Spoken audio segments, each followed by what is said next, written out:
Hello, நமஸ்காரம். இன்னைக்கு வடிப்பாக்கம் சுந்தரி ma'am எதுக்கு சேனலில் ஒரு முருங்கைக்கீரை பொடி எப்படி பண்ணுறதுங்கிறத தான் பார்க்க போகிறோம். இப்போ நம்ம ஊர்லலாம் முருங்கைக்கீரை தாராளமாகவே கிடைக்கிறது. இந்த மாதிரி டைமில் நம்ம வாங்கி ஒரு பொடியாட்டம் பண்ணி வச்சுட்டோம்னாக்க இட்லி, தோசை, சாதத்தில் கூட போட்டுன்னு சாப்பிடணும். ஒரு நாள் சாம்பார் ரசம் வைக்க அலுப்பாக இருக்கு அப்படின்னாக்க இந்த பொடியை போட்டுன்னு ஒரு கூட்டு மாதிரி பண்ணிட்டோம்னா அதை போட்டுன்னு கூட சாப்பிட்டுட்டு விட்டுருவோம் இன்னைக்கு. இந்த முருங்கைக்கீரையில நிறைய ஹெல்த் பெனிஃபிட்ஸ் இருக்கு அப்படிங்கிற நம்ம தலைமுடி வளர்றதுக்கு நம்ம உடம்புக்கு தேவையான அயன் சத்து அதில் நிறையா இருக்கிறதுனால அடிக்கடி நம்ம சாப்பாட்டில் முருங்கைக்கீரை சேர்த்துனாக்கா உடம்புக்கு தேவையான அயன் கிடைச்சிடும். ஃபாரின்லலாம் வந்து இந்த முருங்கைக்கீரையை ட்ரை முருங்கைக்கீரை பொடியாக வாங்கி அவள் யூஸ் பண்ணிடுவோம். நமக்கு இங்கே நல்லாவே கிடைக்கிற போது பச்சையாக நம்ம அடிக்கடி எந்த விதத்துலையாவது உடம்புல உணவுல சேர்த்துக்கணும். அந்த மாதிரி ஈஸியாக கிடைக்கிற முருங்கைக்கீரையை வச்சு நம்ம இப்போ எப்படி பொடி பண்ணலாம் அப்படிங்கிறத பார்ப்போம். பச்சையாக கிடைக்கிற போது நம்ம கூட்டு, பொரியல் அந்த மாதிரி செஞ்சுக்கலாம். சாம்பார் கூட பண்ணலாம் முருங்கைக்கீரை. அது இல்லாமல் இதை மாதிரி பொடியாக பண்ணி வச்சுட்டோம்னா நம்ம தேவையான போது எடுத்து நம்ம சாதத்தில் போட்டு செஞ்சு சாப்பிட்டு சூப்பராக இருக்கும். வாங்க இப்போ என்னோட சேர்ந்து முருங்கைக்கீரை பொடி எப்படி பண்ணலாம். இந்த மாதிரி முருங்கைக்கீரையை நல்லா ஆஞ்சிட்டு அலசி வச்சுக்குவேன். நல்லா அலம்பின முருங்கைக்கீரையை இதே மாதிரி வெள்ளை துணியை விரிச்சிட்டு அதில் கொஞ்சம் பரத்தி வச்சுட்டோன்னா நல்லா ஈரம்லாம் உறிஞ்சிரும்.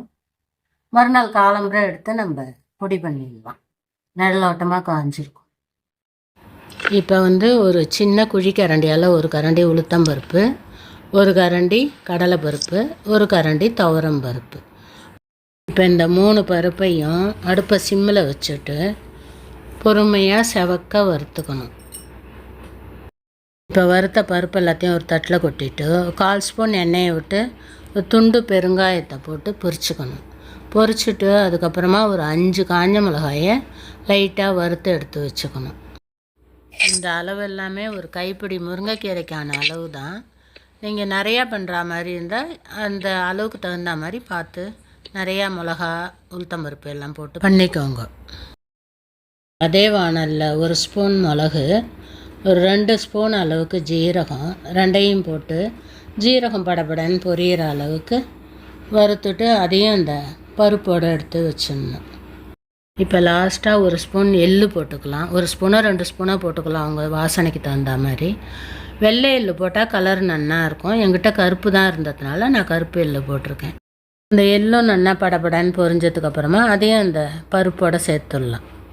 இப்போ எல்லா பருப்பு, மிளகா எல்லாம் ஆறினதுக்கப்புறமா நம்ம மிக்சி ஜாடியில் போட்டு பவுட்ரு பண்ண வேண்டியதுதான். இந்த அளவுக்கு புளி கொஞ்சமாக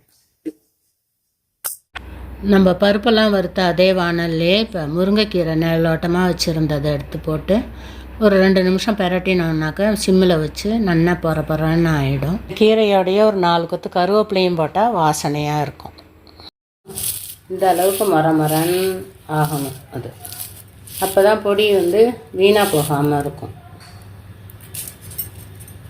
இப்போ நம்ம வறுத்து வச்சுருக்கிற பருப்பு, மிளகா எல்லாத்தையும் மிக்சி ஜாரில் சேர்த்துட்டு அதை நல்லா கொஞ்சம் பவுட்ரு பண்ணினுட்டு அதுக்கு தேவையான அளவு உப்பையும் போட்டு இந்த ஸ்டேஜில் அப்புறம் நம்ம கீரை வச்சுருந்தோம் இல்லையா, முருங்கைக்கீரை வானலில் போட்டு பெரட்டி அந்த கீரையும் அதிலையே போட்டுட்டு பவுட்ரு பண்ண வேண்டியதான். ஃபைன் பவுடராக பண்ணிக்க வேண்டியதுதான். இது போட்டு எல்லாத்தையும் சுற்றிட்டு அப்புறம் தேவையான உப்பு சரியாக இருக்கான்னு பார்த்துட்டு கொஞ்சமாக போட்டுக்கலாம்.